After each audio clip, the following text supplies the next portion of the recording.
लेकिन राहुल गांधी जी कहते हैं कि सब देशों के साथ आपने वो तो अपनी बात को भी इनकार कर देते हैं। वो कहते हैं बीच में Rahul Gandhi is dead, there is a different Rahul Gandhi. वो रीइनकारनेट कर लेते हैं। लेकिन वो कहते हैं चीन शायद आप समझते नहीं ठीक से, आपके बारे में कहते हैं क्योंकि हाँ। चीन के साथ हमारे रिश्ते सही नहीं हुए।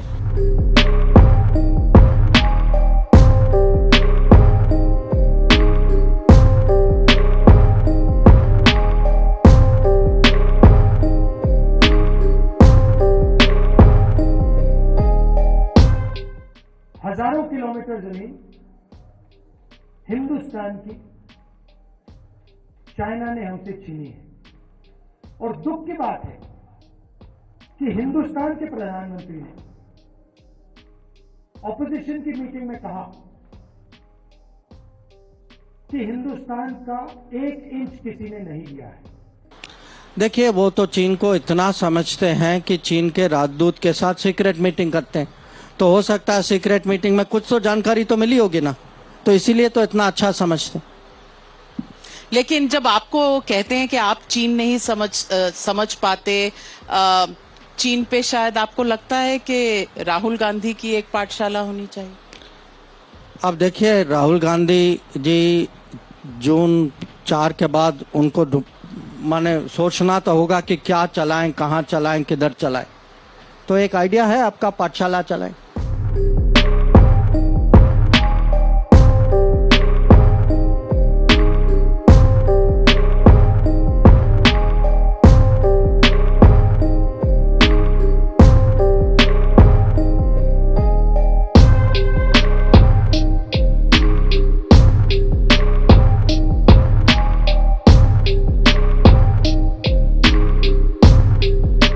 We have sort of a relationship with the Russians that can't be denied. It is there, but I don't think a Congress government would be dramatically different than what the BJP is doing right now.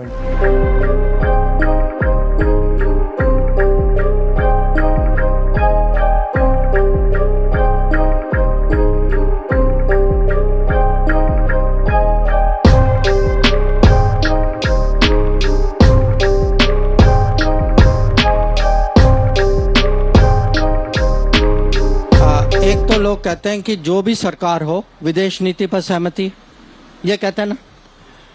आप जानते हैं कि जब हमारी चीन के बारे में नीति बन रही थी, नेहरू की नीति जो है उसका सरदार पटेल ने विरोध किया। उनके उप प्रधानमंत्री थे, उन्होंने विरोध किया। नेहरू के कैबिनेट में बहुत सारे मंत्री ऐसे थे जिन्होंने विरोध किया। बाद में जब 62 जब अक्साई चीन का रोड बना और चाइना ने 1-2 आक्रमण किए, उस समय अगर आप संसद में देखें बहुत बहस हुई। ज़्यादातर जो है उनकी पंडित नेहरू की चाइना पॉलिसी पे बहुत आलोचना हुई। तो ये कहना कि शुरू से सहमति थी और कहीं सहमति आज बिगड़ गई है, पहले से परंपरा थी, ये सच नहीं है। आप पाकिस्तान का लीजिए, अगर उस समय भी जब नेहरू और लियाकत अली खान के बीच में पैक्ट हुआ कि दोनों देश जो हैं अपनी माइनॉरिटीज़ की देखभाल करेंगे, उस समय एक मिनिस्टर थे, उन्होंने विरोध किया, श्यामा प्रसाद मुखर्जी। नेहरू के अमेरिका पॉलिसीज को डॉक्टर अंबेडकर ने विरोध किया। तो ये नहीं है। और अगर आप पूछते हैं कि उसके बाद देखिए, नेहरू तो चलिए इतिहास है। अगर फॉरेन पॉलिसी सरकार कुछ भी होती, फॉरेन पॉलिसी एक ही होता। जब तक अटल जी आए किसी की हिम्मत नहीं थी न्यूक्लियर ऑप्शन एक्सरसाइज करने की। आपके लॉजिक में अटल जी भी नहीं करते।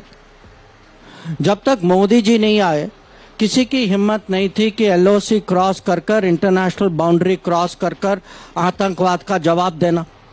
तो आपके लॉजिक से जो मोदी जी को करना चाहिए था वही किया जो 26/11 को किया मुंबई में, माने कुछ नहीं किया।